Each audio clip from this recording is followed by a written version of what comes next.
What do we really know about Mike Tyson in this phase of his career? He's a world champion again and relishing the role. Focused, driven, and dangerous. Nothing discourages me. I refuse to give up in life, and I won't allow nothing to just stop me. Since coming back, Tyson's needed less than 8 full rounds to ravage 4 opponents. Some were game, but out of their element. Others were plainly terrified. But together they offered the resistance of lambs to slaughter.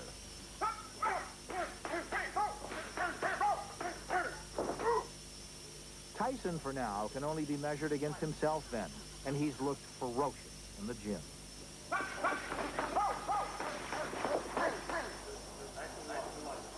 I'm not drinking, I'm not hanging out late, and I love God.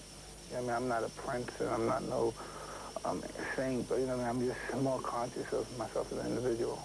That was not always the case, because in the old days, when he seemed to be careening out of control personally, his raw savagery would always pull him through professionally.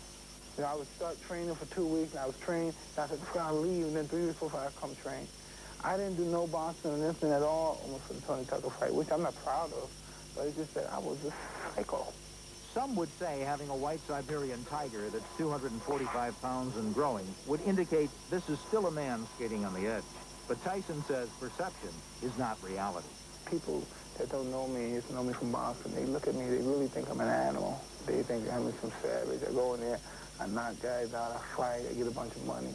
I screw a bunch of girls, I buy a bunch of fancy cars, a bunch of fancy houses to lure people to be attracted to me. And so they don't understand that, you know what I mean? I'm pretty much cultivated in my surroundings. Tyson says anger is no longer the fuel that feeds his engine, and that he's learned to separate the smoke from the fire in his life. I don't take no I don't bullshit people. I don't want people to bullshit me. And if you have anything positive to say to be around me, just stay away from me. That's all I ask for. He's back. He's winning titles, with more apparently on the way.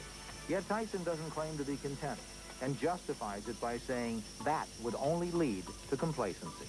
If I was to get too caught up in being happy and say, well, I'm not happy and this and that, I would put too much emphasis on that, and I wouldn't be able to achieve my objectives.